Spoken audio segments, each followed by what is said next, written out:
Iceberg Slim, Pimp, Mémoire d'un maquereau. Chapitre 11. Une pute de perdu. Je garais la Ford en face du Blue Heaven, de l'autre côté de la rue. Je ne vis pas la demi-portion à proximité. Je jetai un coup d'œil dans la gargote. Elle n'était pas au comptoir. Je regardai vers la fenêtre de notre appartement, puis je traversai la rue et le hall de l'hôtel. Je pris l'escalier pour monter au 4e étage. J'étais tellement surexcité que je dus faire 3 tentatives pour enfoncer la clé dans la serrure avant d'y parvenir. J'entrai et refermai la porte en mettant la chaîne de sécurité, puis j'allai dans la chambre. La demi-portion était assise dans le lit. Elle fumait un joint. Lady Day continuait à bassiner son homme si méchant et si gentil à la fois. Je restai debout à côté du lit, près du tourne-disque. Je vis le bord d'une assiette en papier dépasser de la corbeille. Je la ramassai et la posai sur le lit. 2 haricots baignés dans de la graisse, sur le côté de l'assiette, et les os bien sucés d'un coup de poulet étaient entassés au milieu. La demi-portion était descendue à la gargote se chercher un plantureux repas. Pour quelqu'un de malade, elle avait un solide appétit. Elle me regardait avec des grands yeux flamboyants. D'un geste doux, elle montra du doigt le genou troué de mon pantalon. Sans desserrer les dents, j'arrachai le disque du plateau, je le cassai en 2, et en jetai les morceaux dans la corbeille à papier. Elle avait toujours les yeux fixés sur le trou de mon pantalon, sans s'occuper de son disque cassé. Elle essayait de prendre les choses calmement. Faudra faire une reprise, mon chéri. Je vais mieux, tu sais. Je me suis même senti bien pour aller me chercher quelque chose à manger. Peut-être que demain je pourrais retourner travailler. Je serais bien sorti après avoir mangé, mais j'avais les jambes encore trop faibles. J'étais déjà condamné à mort, pétasse. C'est une bonne chose que tu aies pris ton dernier repas. J'enverrai ton cadavre à ta fille. Bon, maintenant t'enlèves ta chemise de nuit et tu t'allonges sur le ventre. J'allais chercher un cintre en fil de fer dans le placard. Je le défis, redressai le métal sur toute sa longueur, puis le pliai en 2, et le tortillai en une sorte de tresse. J'enroulai une cravate à une extrémité pour faire une poignée, puis je retournai auprès du lit. Elle était toujours en position assise, la bouche grande ouverte, les mains croisées sur sa poitrine. On aurait dit une actrice jouant une scène de film. Elle ouvre la porte et tombe sur le docteur Jekyll en pleine métamorphose. Je vis sa langue trembler dans sa bouche. Ses lèvres remuèrent en émettant un son liquide. Elle roula de l'autre côté du lit pour s'éloigner de moi. Je levai le bras droit, loin en arrière. J'entendis mon épaule craquer. Sa chemise de nuit était remontée sur sa taille, son cul nu était maintenant à l'autre bout du lit.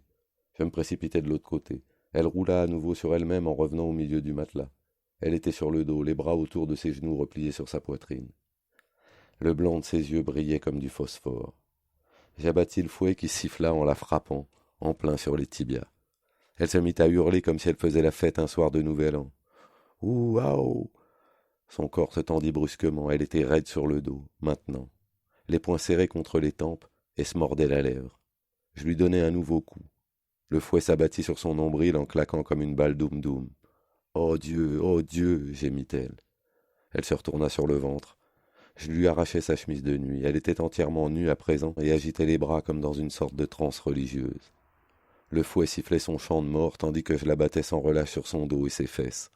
Je voyais d'horribles cloques se former sur le velours de sa peau noire. Je m'arrêtai de frapper et la retournai sur le dos. L'oreiller resta collé contre son visage. Je l'arrachai. Il y eut un bruit d'étoffe déchirée. Son visage ruisselant de larmes était parsemé de plumes. Elle avait tellement serré les dents qu'elle avait fini par faire un trou dans l'oreiller. Les jambes agitées de convulsions, elle marmonnait des paroles incompréhensibles.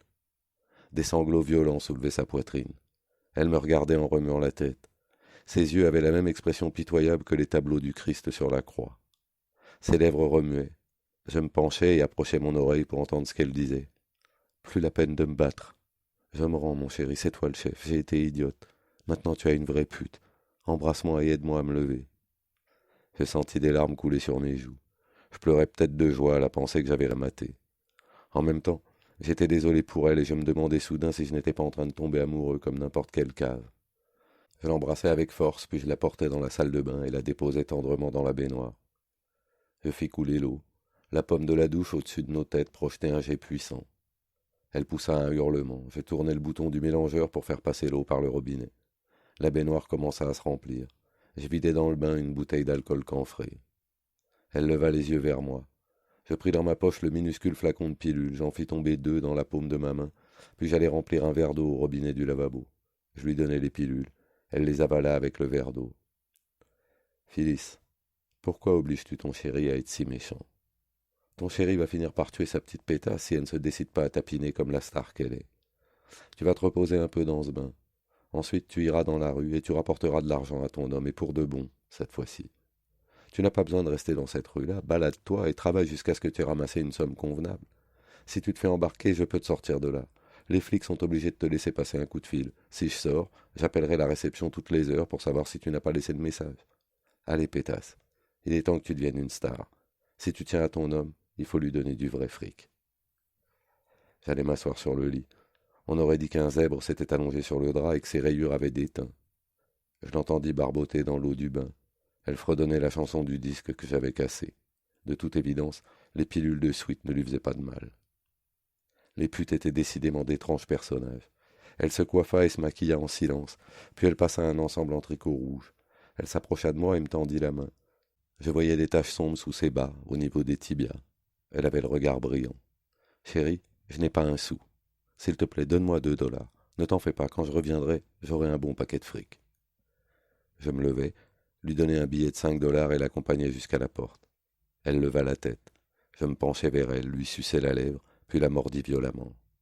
Elle me serra le bras et planta ses dents dans ma joue avant de s'éloigner dans le couloir. Je fermai la porte et allai à la fenêtre, en me tâtant la joue pour voir si elle avait percé la peau. Je vis la demi-portion traverser au coin de la rue, elle marchait vite. Cette dérouillée et les pilules lui avaient fait du bien. Elle avait l'air d'une môme.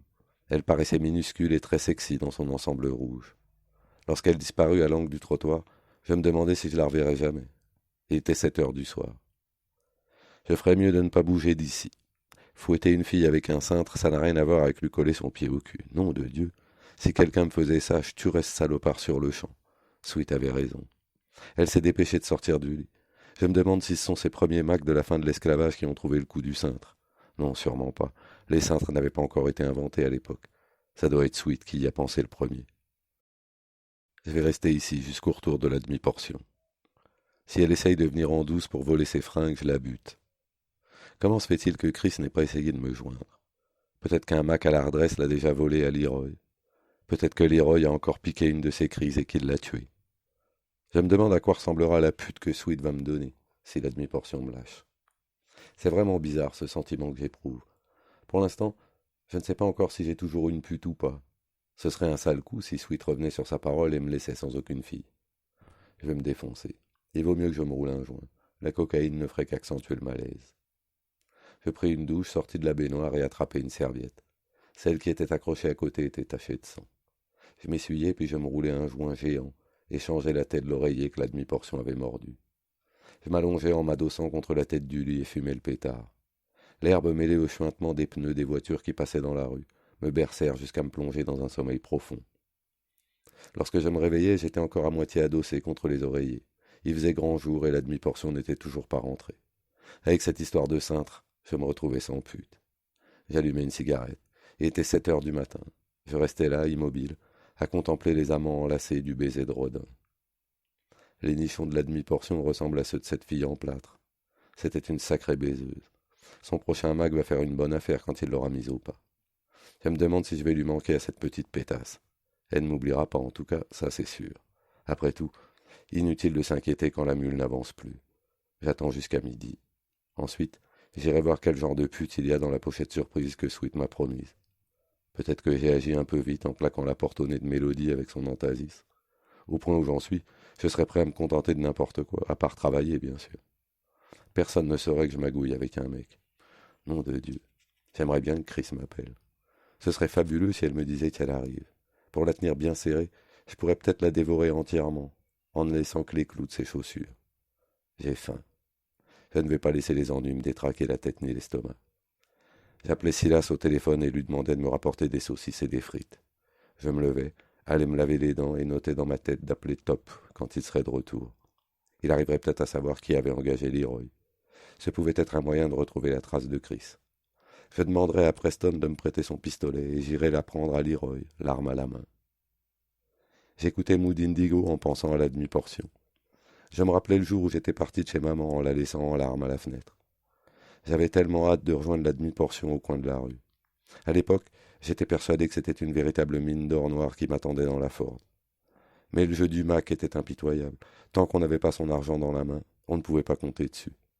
Tenir des putes, c'était comme essayer d'attraper du vif argent. Pauvre maman. Je ne lui ai pas téléphoné ni écrit. Je lui passerai un coup de fil quand les choses iront mieux.